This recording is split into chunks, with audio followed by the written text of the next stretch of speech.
강남은 그거는 정말 규제가 센 규제입니다. 사실 분양가 상한데 저거에 갔을 때는 별거 아니에요. 근데 이거는 정말 핵폭탄이에요. 10년 이내에 강남은 새 아파트 내가 분양받을 생각을 하지 말아라.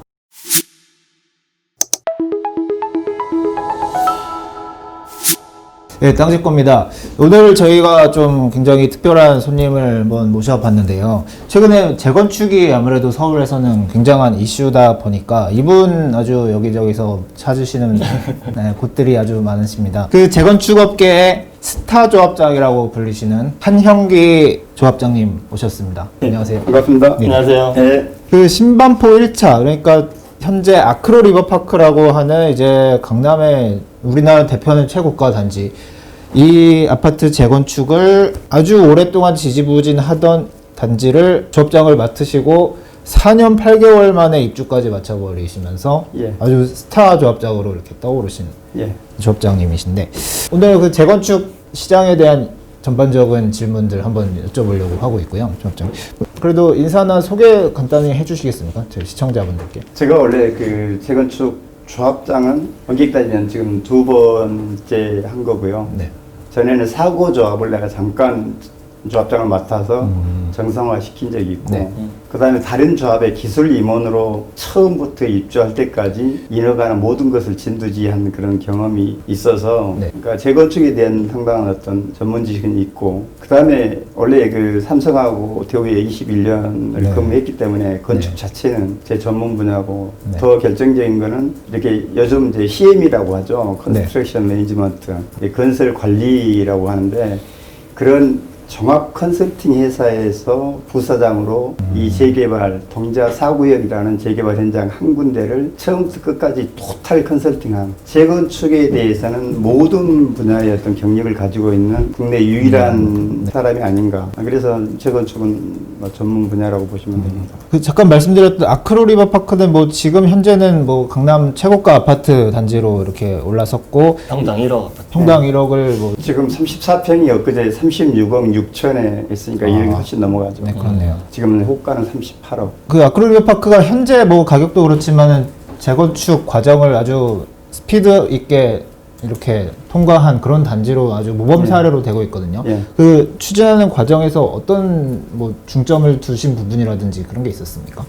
저희가 1994년 추진 승인부터 네. 제가 조합장이 된 2011년 말까지 약 17년 이상 중단인데, 요즘도 마찬가지지만 재건축 조합이 그렇게 장기간 표류하는 거는 첫째는 어떤 조합 집행부가 전문 지식이 없는, 그러나 이거는 대단히 어려운 사업 중에 하나다. 왜냐?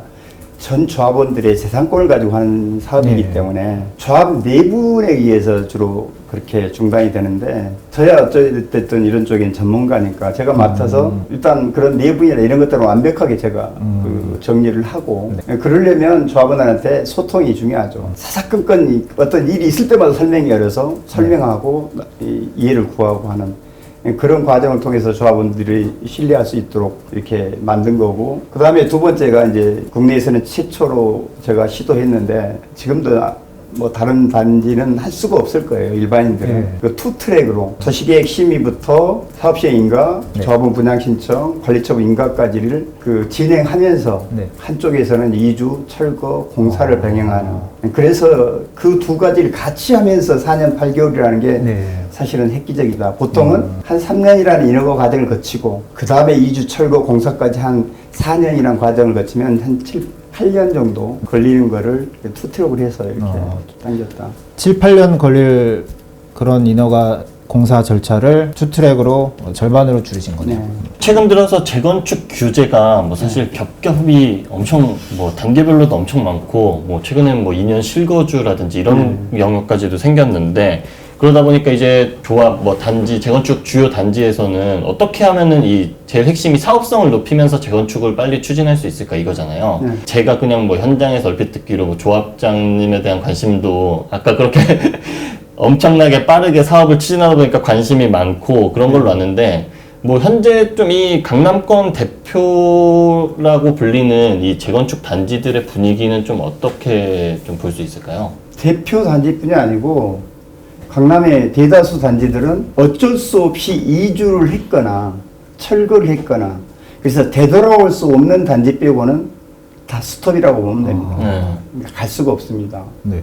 왜냐하면 지금 가장 큰 규제가 사실은 초과이익 환수제가 가장 큰 거고 네. 그다음에 이제 분양가 상한제인데 사실은 뭐 기사에도 많이 접했겠지만 제가 원베일리를 사실 통합시켜서 지금 공사가 한참 중이고 제가 통매각이라는 카드를 꺼내서 분양가 상한제를 피하고 네. 그다음에 인허가를 파격적으로 소시에 당겨줘서 착공을 3개월 이상을 당겼고 그래서 분양가 상한제를 피했음에도 불구하고 이번에 분양가 상한제를 맞으면서 내년 1월 지금 분양하는 걸로 돌아섰어요. 허구한테 우리가 분양보증 받은 게 4,890. 평당 4,800. 예. 그러면 우리가 보통 알기로는 국토부에서 허구 분양가의 한 80% 선일 것이라고 얘기했잖아요. 그러면 4천만 원이라는 거잖아요. 분양가 상한제. 네. 근데 도저히 저는 납득이 안 가고 이해할 수 없어서 네. 제가 충분히 검토하고 계산해서 해보니까 이거는 무조건 뭐 정상적으로 하면 6천 이상 가야 된다. 네. 분양가 상한제 하더라도. 분양가 상한제로 지금 돌아서서 분양가 상한제 하려면 택지비 감정평가를 해서 한국감정원에 승인을 득해야 돼요. 네. 그 지금 승인을 득하는 과정이에요.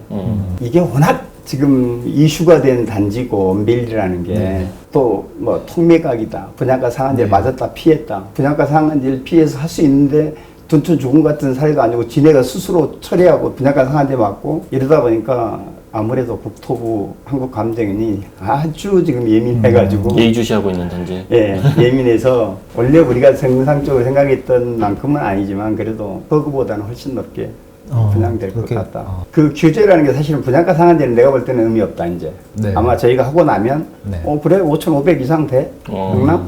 분양가 때문에 사업이 문제되진 않아요. 정말 그 분양가가 결정적이라고 다들 생각하고 있는데 우리가 분양하고 나면 이제 분양가 상한제는 정부에서 어떤 다른 대안을 세우지 않는 한은 이건 규제가 아니다. 초과이익 환수제. 예, 이제 초과이익 환수제인데 초과이익 환수제도 이번 법이 조금 바뀌어서 제가 설명회 다닐 때 이 시뮬레이션 해보면 2023년에 입주하면 뭐 예를 들어 잠실 5도 단지가 5억 몇천 나오던 게 네.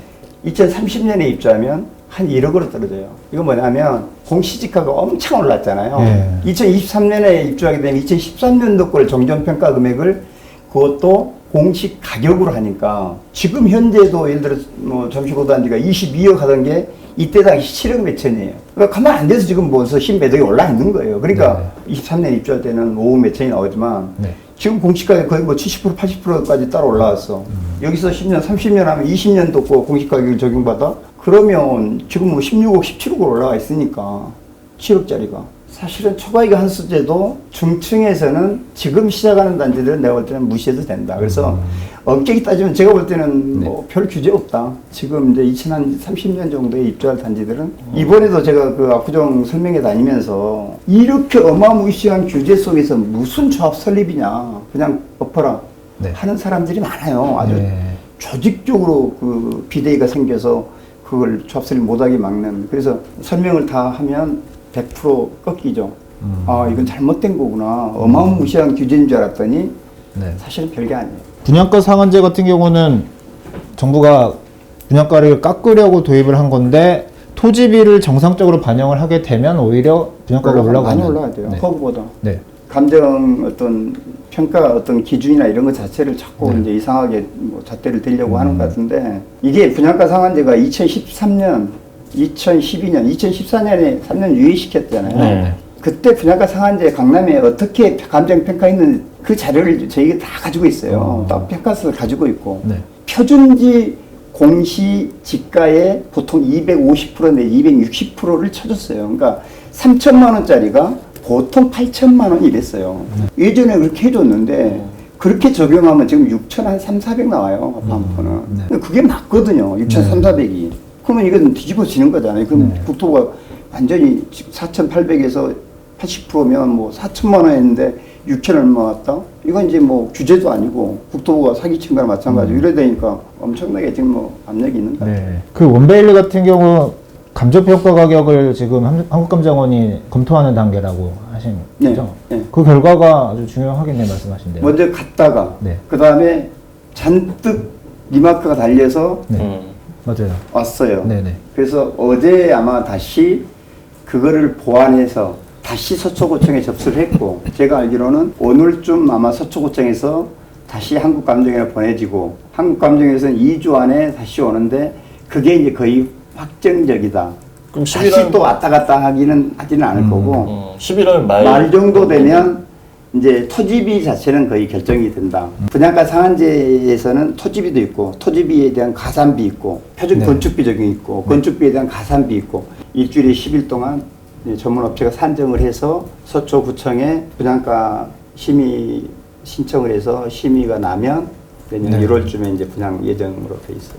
분양가 상한제와 초과이익 환수제는 그렇게 되는 것이고 또 하나 중요한 규제가 2년 실거주 요건이 아니겠습니까? 이 2년 실거주 요건을 피하려면은 뭐 적어도 내년 초쯤에는 조합 설립이 돼야 된다고 저는 알고 있거든요. 조합 설립 인가 신청이 네네. 근데 원래는 금년 연말까지라고 예고를 했었죠. 네. 그런데 지금 9월 10일부터 9월 20일까지 법안 입법 예고가 돼 있어요. 네. 그러니까 이제 바로 심의해서 입법하고 공포하면 되는데 제가 볼 때는 아직도 지금 공포를 안고 있잖아요. 근데 다행히 이번 법안 자체가 공포 후 3개월이라는 또 얘기가 있어요. 네네. 금년 뭐 12월에 원래 계획대로 공포를 한다면 네. 내년 한 뭐 3월 정도? 그러니까 시간적으로는 충분히 지금 여유가 많이 생겼어요. 지금 대다수 단지들이 거의 신청이 되지 않을까. 최근에 압구정 1, 2구역은 조합 설립 동의율을 75%를 넘겼다고 예. 하고 예. 신반포 2차는 조합 설립 인가가 얼마 전에 완료됐다고. 16일 날 받았네. 네네. 개포에서도 6, 7단지가 이제 조합 설립 총회를 열 것이다. 예, 곧 열 거고요. 여의도들도 지금 다 그래요? 걸려 있잖아요. 네네. 거의 추진이 상태에서 신탁 방식으로 가려고 네. 조합을 안 가고 대부분 있었는데 이제 된설이 맞은 거죠. 급해졌죠. 네. 그래서 여의도가 한 7, 8개 단지가 되죠. 한 10개 가까이. 거기도 지금 비상이 걸려 있는 상태. 네. 그래서 이런 단지들이 조합장님을 자꾸 초청해서 설명회도 열고 그런 걸 하나 보네요. 이게 제일 처음에는 미성을 제가 설명을 했는데 네. 실제로 2년, 그러니까 일반인들은 이 규제가 얼마나 이렇게 강한 건지 이런 내용을 잘 몰라요. 이런 규제 발표 나면 사실은 제 핸드폰은 불이 나요. 신문 기자들이나 방송 기자들도 이 내용을 정확하게 파악하고 이게 강남이 어떻게 같아요. 거의 다한테 이제 전화 오고 그러는데 2년 실거주라는 게 어떤 거냐. 이게 진짜 그렇게 뭐 대단한 거냐. 그러니까 이런 것들을 잘 모르죠. 네. 그리고 아까 얘기한 대로 그것 말고라도 지금 규제 때문에 아무것도 못 하는데 지금 굳이 어차피 못할 거 왜 조합 설립해서 보통 사람들은 조합 설립하면 조합장도 있어야 되고 뭐 상근 이사도 있고 집행부 직원들도 꾸려줘야 있고 되고. 사무실도 있고 네. 이러면 운영비가 한 달에 1년에 뭐 몇 억씩 나가고 또 거기서 자꾸 조합장들 비리 생기고 이런 조합을 왜 만드냐는 게 대다수예요. 너무나 당연하게 이거 금년 연말 안에 어떻게 했는데 빨리 인가 신청해서 이걸 피해야지 이거보다는 네. 야 지금 같은 규제 상황에서 이걸 왜 해? 어차피 하지도 못할 거. 그런데 그거를 조합원들 일부 사람들은 추진하는 사람들이 아무리 설득해도 네. 지난 안 하면 조합원인데 네가 뭐하라 이런 식이 되는 거죠. 그래서 이제 저를 초빙하는 거고 제가 설명을 하고 아까 뭐 규제에 대해서 이 규제요? 여러분 입주할 때는 이거 전혀 필요 없는데요. 실제 시뮬레이션 보여주면서 그런데 규제야말로 정말로 이제 강남에서는 핵폭탄이 이거예요. 사실 분양가 상한제 초과이익 환수제는 별거 아니에요. 근데 이거는 정말 핵폭탄이에요. 왜냐면 10만 부 2차 같은 경우도 22평이 수백 세대인데 벌써 40년 넘어서 물 질질 새고 주차장 엉망이고 이런 단지에서 22평을 내가 거주하고 재건축을 바라보고 산 사람은 40% 안 돼요. 60% 이상이 거주 안 했어요. 대부분 투자예요. 네. 근데 투자하는 사람이 2년을 세입자 내버리고 자기가 거기 산다? 오당초에 그랬으면 이게 투자 안 했겠죠. 그렇게 쉬운 문제가 아니에요. 그거. 그러다 보니까 좀 그런 분위기가 설명을 하고 나서 좀 많이 바뀌고 있는 추세다 이렇게 당연하죠. 보면 이게 정말로 큰 규제다. 그러니까 정부의 규제라는 건 자우자간 이유를 불문하고 그러면 이거 피해놓고 조합 문 닫아라 그럼 그렇게 쉬고 싶으면 그것도 멍청한 짓이고 자 쭉 하다 보면 한 4년 걸려서 관리처분 인가까지 받으면 그때 설계사도 이제 시공사 뽑혀 있고 이때 중단할 건지 이주할 건지를 이때 결정해라. 이때 4년 뒤에 가봤더니 이 규제가 그대로 남아있는지 대한민국의 규제가 5년 이상을 넘어간 적이 아직까지는 역대 전부 한 7, 6개 역대 정부에서 없었어요. 그러니까 규제는 계속 강화했다, 풀었다, 강화했다를 반복하고 있다고. 네. 잠시 멈추고 또 그러잖아요. 네, 다시 네, 뭐 네. 재도입한다거나. 근데 지금 내가 조합 설립해서 한 4년 뒤에 관리처분 인가까지를 받으면 이제 이주가 가능한데 인가까지를 딱 받아놓고 보니까 규제가 뭐 웬만큼 없어졌어. 이주해도 충분히 될 것 같아. 하면 고 하는 거고. 당신들이 우려하듯이 더 어마어마한 규제가 더 생겨가지고 진짜 이주 못할 것 같아. 그러면 이때 쉬는 거다. 그러니까 규제는 피할 수 있는 건 다 피해놓고 관리처분 인가까지 받으면 일단은 피해져요. 거의. 오직 분양가 상한제 하나가 옛날에는 인가 신청이면 피했는데 이 정부가 분양 신청대로 시기를 바꾸면서 걸린 거예요. 대부분 규제는 관리처분 인가 받으면 다 피해져요. 그럼 모든 규제는 일단 피해놓고 눈앞에 닥치는 규제가 겁나서 재건축 이주를 못하겠다면 이때 2, 3년 쉬는 거다. 근데 이때 2, 3년 쉬는 거는 시공사한테 요즘으로 치면 한 0.5% 정도의 물가 상승률만 주면 된다. 그러면 3년 쉬면 뭐 1.5%? 1조 원 해봐야 150억밖에 안 된다. 그거는 정말 무시될 돈이거든요. 그 전에 한 200억 들어가요. 관리처분 인가까지 받는 과정에 절대적으로 필요한 설계비, 뭐 정비업체, 용역비 이런 것들이. 그 돈은 이미 사업시행가 받아서 시공사 선정하면 소집 무이자 보증금이라고 500억, 1000억 이렇게 받잖아요. 그거 받아서 이미 갚아버리고 내가 몇백억 있어. 그러면 이제 나갈 건 하나도 없고 오직 시공사의 물가 상승률 그것도 0.5% 3년 해봐야 뭐 1.5%. 자, 그러니까 중단은 이런 규제를 다 피해놓고 이때 중단하다가 갑자기 어떤 규제가 한시적으로 풀린다 그러면 잽싸게 가야 되는 거 아니냐. 근데 지금서부터 준비를 안 해버리면 또 이 규제 맞고 또 다른 규제만 또 맞고 중요한 초과이익 환수나 분양가 상한제 이런 중요한 규제를 싹 풀었을 때 당신은 이제 조합 설립부터 거기까지 가려면 4년 5년 걸리면 이미 다시 규제를 딱 막는 수가 있어. 그럼 멍청한 거 아니냐. 제 설명을 들으면 일단은 거의 99%는 참석한 사람은 다 내요. 그리고 그게 입소문이 나니까 현장에 참석한 사람은 20%밖에 안 왔지만 이 사람들이 돌아가서 우리가 정말 잘못 알고 있더라. 가서 한기조합장 얘기 들어보니까 당장이 하는 게 맞더라라고 해서 금방 75%가 채워지죠. 그럼 아직 그 조합 설립 신청을 못한 단지들도 뭐 대부분 좀 할 것으로 예측을 좀 할 수 있나요? 어떻게 봐야 될까? 이게 2년 실거주 요건이 그렇게 강한 규제라면은 강북 같은 경우는 어떤 투자 목적으로 이렇게 실수요자 위주로 많이 사기 때문에 아까 그 말한 그 비율이 훨씬 더 실거주 비율이 높을 수 있으니까. 그래서 주로 강남 쪽에 많이 해당이 되는 건데 강남은 그거는 정말 규제가 큰 아주 센 규제입니다. 그럼 어쨌든 강남이랑 가장 강북이 좀 다르게 나타날 수도 그렇습니다. 있는.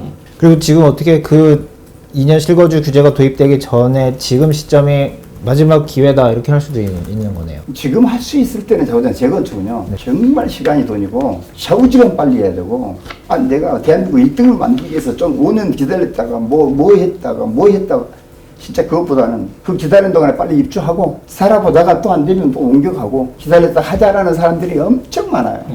내가 40년 동안 불편한 게 없이 살았는데 또 노인 어르신들은 또 이상을 귀찮아요. 나 죽은 다음에 하는 사람들이 많아요. 그러면 이제 최근에는 정부가 아무래도 서울 주택 공급이 조금은 필요하다라는 쪽으로 입장을 조금 바꿔가는 것 같긴 하거든요. 이런 쪽에서는 재건축이 그 최고의 공급 수단이라는 거기에는 뭐 이견이 없을 것 같습니다. 아니 이게 없는 게 아니고 그거 외에는 공급할 게 있나요? 네. 아예 강남에는 진짜 뭐 강북이나 이런 데는 모르겠는데 강남은 모르겠어요. 뭐 몇백 세대 뭐 이런 정도 있을지 몰라도 공급 자체가 안 되는 거죠. 그럼 재건축 규제가 뭐 지금 약간 풀어진다거나 해서 재건축이 좀 활발하게 일어나면은 공급량이 좀 늘어나면서 가격도 안정이 될 수가 있을까요? 집값도? 안정이 되죠. 그것만이 유일한 답이에요, 공급. 예를 들어서 사람들이 매년 옛날처럼 서울 강남에 최소한 뭐 10,000가구, 20,000가구, 30,000가구씩이 매년 계속 재건축이 돼서 공급이 된다라고 생각하는 거하고 온빌리나 몇 군데 이미 지금 그 재건축이 진행되는 단지 이게 산발적 온빌리는 내년 1월에 할 거고 그 다음에 거의 없다가 모르겠어요. 나중에 뭐 순천주공이 어떻게 될지 모르겠는데 순천주공은 사실은 엄격히 따지면 강남 3구라고 볼 수도 없고 잠원동에 한신 4구역이라는 데서 거기도 한 3,000 몇백 세대 되는데 그 정도 방배동에 방배 5구역 거기도 한 3,000 세대 정도 되는 거 진짜 손에 꼽을 정도밖에 없어요. 이게 그런데 예를 들어서 언베일 같은 경우 3,000세대지만 225가구밖에 분양이 없어요. 중증 아파트는 대부분 그렇잖아요. 거의 감에 콩나듯이 나오는데 그것도 한 200세대 분양. 그러니까 거의 없다고 생각하면 돼요. 앞으로 5년, 뭐 6년, 7년 이 상태로 가면 10년 이내에 강남은 새 아파트는 내가 분양받을 생각을 하지 말아라. 다 접었어요. 점수 자체도 아예 안 돼요. 네. 이렇게 사람들이 생각할 때하고 뭐 올해 안 되면 내년에도 뭐 2만 가구 나오는데 사람들이 옛날처럼 이렇게 활발하게 공급될 때하고는 완전히 그 매수에 대한 생각이 달라지죠. 이제는 분양은 포기하고 무리해서 사든지 능력 안 되면 다른 데로 옮기든지. 자, 그러니까 무리해서 산다는 게 뭐예요? 공급이 안 되면 수요는 이제 기존의 아크로라든지 아크로 리브파크나 새 아파트에 대한 수요는 넘쳐나죠. 또 아크로가 뭐 36억 6천을 찍고 38억 호가하고 내가 볼 때 이런 식으로 가면 40억도 간다. 이렇게 갈 수밖에 없어요. 여기 찾는 수요는 워낙 많으니까. 그리고 공급 자체는 내가 일반 분양으로 기다렸다가는 받을 수 없다. 그러면 지금 어떤 결단을 해야 되거든요. 그래서 공급만이 유일한 답이다. 예. 그 강남권의 새 아파트가 앞으로 뭐 계속해서 뭐 공급이 적을 것이다. 일반 분양 물량을 사례를 들면서 얘기를 해주셨는데 이제 당장에는 또 이제 서울시장 보궐선거라는 변수가 또 있잖아요. 강남권의 이제 뭐 분양을 생각한다라든지 이런 부동산 규제를 생각해봤을 때 이 선거라는 것도 엄청 큰 변수일 것 같은데 그거에 대해서는 좀 현재 그 조합에서라든지 좀 현장에서는 좀 어떻게 좀 바라보고 있나요? 어찌됐든 기대는 커요. 정부의 규제도 규제지만요. 서울시의 규제는 더 짜증나요. 서울시 인허가가 가장 잠시를 주고 못한지 음마 아파트, 하이엔드 스톱, 뭐 여의도, 압구정, 여기도 지금 50년 넘은 거 다 스톱 시켜놓잖아요. 근데 새 시장이 들어서면 이 이상 할까? 이건 말도 안 되는 규제고 좀 완화되지 않을까라는 기대는 되게 커요. 어떻게 보면 지금이 너무 워낙 최악이기 때문에 변화하면 이거보단 그렇지 낫겠다. 나아지지 않을까라는 기대감이 많이 있죠. 저도 정말 기대하고 있고요. 네.